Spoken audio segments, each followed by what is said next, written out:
കണ്ണൂരിന്റെ സ്ഥിതി എന്താണ്? കണ്ണൂരിൽ ഈ CPM എന്തുമാത്രം സജ്ജമാണെന്ന് ചോദിക്കുന്ന കഥയില്ല. അവിടെ UDF എന്തുമാത്രം താഴെ തട്ടിൽ സജ്ജമാണ്, എന്തുമാത്രം വിഷയങ്ങൾ അവർക്ക് അനുകൂലമായി അവിടെ ഉണ്ട്?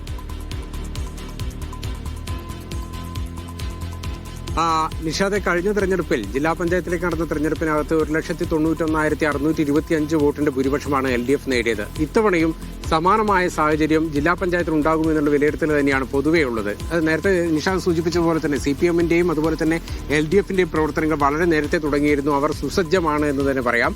പക്ഷേ അതിന് നേരിടാൻ ഇത്തവണ കണ്ണൂരിൽ കോൺഗ്രസും അതുപോലെ തന്നെ മുസ്ലിം ലീഗ് ഉൾപ്പെടെയുള്ള സംവിധാനങ്ങൾ വളരെ വലിയ തരത്തിലുള്ള പ്രവർത്തനങ്ങൾ നേരത്തെ തന്നെ സംഘടിപ്പിച്ചിരുന്നു. പക്ഷേ സീറ്റ് വിഭജനം ഉൾപ്പെടെയുള്ള കാര്യങ്ങൾ അവർക്ക് ഇതുവരെ തീരുമാനത്തിലെത്താൻ സാധിച്ചിട്ടില്ല എന്നുള്ളത് വലിയൊരു പ്രതിസന്ധിയായി തന്നെ നിലനിൽക്കുന്നു. ഈ പറയുന്ന കണ്ണൂർ കോർപ്പറേഷൻ വലിയ പ്രതീക്ഷ അതുപോലെ തന്നെ ഏകപക്ഷീയമായി മുന്നോട്ട് പോകാമെന്ന് കരുതുന്ന കണ്ണൂർ കോർപ്പറേഷനകത്ത് ഇതുവരെ സീറ്റ് വിഭജനത്തിൽ ധാരണയിലെത്താൻ കഴിഞ്ഞിട്ടില്ല എന്നുള്ളത് UDF-നെ സംബന്ധിച്ചിടത്തോളം തലവേദന തന്നെയാണ്. കാരണം മുസ്ലിം ലീഗ് കഴിഞ്ഞ തവണത്തേനേക്കാൾ കൂടുതൽ സീറ്റ് ആവശ്യപ്പെടുന്നു എന്നുള്ളത് തന്നെയാണ് UDF-നെ കുഴക്കുന്ന ഒരു പ്രധാന പ്രശ്നമായി നിലനിൽക്കുന്നത്. കഴിഞ്ഞ തവണ കണ്ണൂർ കോർപ്പറേഷനിൽ 18 ഡിവിഷനുകളിലായിരുന്നു മുസ്ലിം ലീഗ് മത്സരിച്ചത്. അതിൽ 14 മുസ്ലിം ലീഗിന് ജയിക്കാൻ കഴിഞ്ഞു. ഇത്തവണ അവർ ഒരു 4 സീറ്റ് കൂടുതൽ ആവശ്യപ്പെടുന്നുണ്ട്. അത് തന്നെ കോൺഗ്രസിനെ സംബന്ധിച്ചിടത്തോളം വലിയ തരത്തിലുള്ള വിഷമമുണ്ടാക്കുന്ന സാഹചര്യമാണ്. കാരണം പ്രാദേശിക തലത്തിൽ കോൺഗ്രസിന്റെ പ്രവർത്തകർ ഇത്തരത്തിൽ ലീഗിന് കൂടുതൽ സീറ്റ് നൽകുന്നതിൽ വലിയ തരത്തിലുള്ള പ്രതിഷേധം ഉയർത്തുന്നുണ്ട്. കാരണം മുസ്ലിം ലീഗ് അതിന്റെ അപ്രമാദിത്വം UDF-ൽ ഉറപ്പിച്ചേക്കും എന്നുള്ളതാണ് അവരുടെ ഒരു ആശങ്കയായി പറയപ്പെടുന്നത്. അതുകൊണ്ട് തന്നെ പ്രാദേശിക തലത്തിലുള്ള കോൺഗ്രസ് പ്രവർത്തകരും അണികളും ഇതിനെതിരെ ശക്തമായി രംഗത്തുണ്ട്. അതുകൊണ്ട് തന്നെ കോൺഗ്രസിന്റെ നേതൃത്വത്തിന് പഴയതുപോലെ തന്നെ ഏകപക്ഷീയമായിട്ടൊരു തീരുമാനമെടുക്കുക എന്നുള്ളത് സാധ്യമാകുന്നില്ല. അതിന്റെ ചർച്ചകൾ നീണ്ടുപോവുകയാണ്. ഈ സ്ഥാനാർത്ഥി പ്രഖ്യാപനത്തിന്റെ അന്തിമ ചുമതലയുള്ളത് കെ സുധാകരനാണ്. കെ സുധാകരൻ ഇതുവരെ കണ്ണൂരിൽ എത്തിയിട്ടില്ല. കെ സുധാകരൻ നാളെ മാത്രമേ എത്തുകയുള്ളൂ. അതോടുകൂടി മാത്രം ഇക്കാര്യത്തിനകത്തൊരു തീരുമാനമാകുകയുള്ളൂ എന്നുള്ളതാണ് പ്രധാന വിഷയമായി നിൽക്കുന്നത്.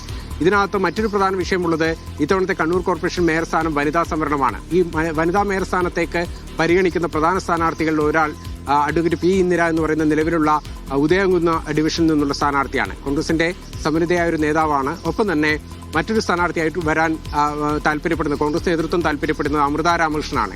N. രാമകൃഷ്ണൻ നമുക്കറിയാം കണ്ണൂരിലുള്ള പ്രധാനപ്പെട്ട ഒരു നേതാവായിരുന്നു, മുൻ മന്ത്രിയായിരുന്നു. അങ്ങനെയൊക്കെയുള്ള N. രാമകൃഷ്ണന്റെ മകളായ അമൃത രാമകൃഷ്ണനെ മേയർ പദവിയിലേക്ക് കൊണ്ടുവരാനാണ് DCC നേതൃത്വത്തിന്റെ ഒരു താല്പര്യമുള്ളത്. പക്ഷേ അമൃത ഇതുവരെ മത്സരിക്കുന്നതിന് താല്പര്യം കാണിച്ചിട്ടില്ല, അല്ലെങ്കിൽ അവർ അനുകൂലമായൊരു നിലപാട് സ്വീകരിച്ചിട്ടില്ല.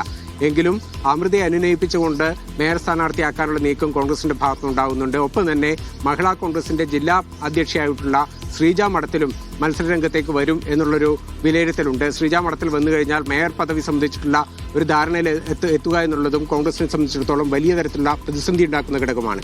ഇനി ജില്ലാ പഞ്ചായത്ത് പരിഗണിക്കുകയാണെങ്കിൽ കഴിഞ്ഞ തവണ 24 ഡിവിഷനുള്ളത് ഇത്തവണ അത് 25ലേക്ക് ഉയർന്നിട്ടുണ്ട്. ഒരു ഡിവിഷൻ കൂടിയിട്ടുണ്ട്. ആ 25 കൂടിയ സാഹചര്യത്തിലും ഒന്ന് കൂടിയ സാഹചര്യത്തിലും ജില്ലാ പഞ്ചായത്തിന്റെ ഭരണം സംബന്ധിച്ച് മാറ്റമുണ്ടാകാനുള്ള ഒരു സാഹചര്യം നിലനിൽക്കുന്നില്ല. അതിനകത്തുള്ള സീറ്റ് വിഭജനം ഉൾപ്പെടെയുള്ള കാര്യങ്ങളിലും ഇതുവരെ ഒരു അന്തിമ തീരുമാനത്തിലേക്ക് എത്തിയിട്ടില്ല എന്നുള്ളതാണ് ലഭ്യമാകുന്ന സൂചന. പക്ഷേ കോൺഗ്രസ് നേതൃത്വം അത് ഇപ്പോൾ അംഗീകരിക്കുന്നില്ല. അതിനകത്ത് ജില്ലാ പഞ്ചായത്തിന്റെയും നഗരസഭയുടെയും ബ്ലോക്ക് പഞ്ചായത്തിന്റെയും കാര്യത്തിൽ തീരുമാനമായി എന്നുള്ളതാണ് കോൺഗ്രസ് നേതൃത്വം പറയുന്നത്. 13-ാം തീയതി ആകുമ്പോഴേക്കും സ്ഥാനാർത്ഥി പ്രഖ്യാപനത്തിലേക്ക് കടക്കാൻ കഴിയും. ഔദ്യോഗികമായിട്ടുള്ള പ്രഖ്യാപനം 13-ാം തീയതി ആകുമ്പോഴേക്കും സ്ഥാനാർത്ഥി പ്രഖ്യാപനത്തിലേക്ക് കടക്കാൻ കഴിയും. കഴിഞ്ഞ തവണത്തേക്കാൾ മെച്ചപ്പെട്ട വിജയം ഉണ്ടാക്കാൻ കഴിയുന്ന UDF പ്രതീക്ഷിച്ചു. അതിനവർ പണിയെടുക്കുന്നുണ്ടെന്ന് കൂടിയാണ് വിജീഷ് ഗോവിന്ദൻ ചൂണ്ടിക്കാണിക്കുന്നത്. കാരണം പണിയെടുത്തേ പറ്റൂ, ഇല്ലെങ്കിൽ അവർക്ക് അടുത്ത നിയമസഭാ തെരഞ്ഞെടുപ്പിലേക്ക് പോകുമ്പോൾ നിങ്ങൾ ഇത്രയേ ഉള്ളോ എന്ന് ആൾക്കാർ അവരോട് ചോദിക്കും. അതുകൊണ്ട് UDF-നെ സംബന്ധിച്ച് ചെറിയ വിജയമൊന്നും പോരാ ഇത്തവണ, അല്ലെങ്കിൽ അങ്ങനെ തോറ്റുപോകാൻ കഴിയില്ല ഇത്തവണ. അല്ലെങ്കിൽ തദ്ദേശം LDF-ന്റെ അല്ലേ, അവരെടുത്തോട്ടെ എന്ന മട്ടെടുക്കാൻ കഴിയില്ല. കാരണം 2 തവണയായി തോറ്റ സംസ്ഥാന ഭരണത്തിന് പുറത്തിരിക്കുകയാണ് UDF.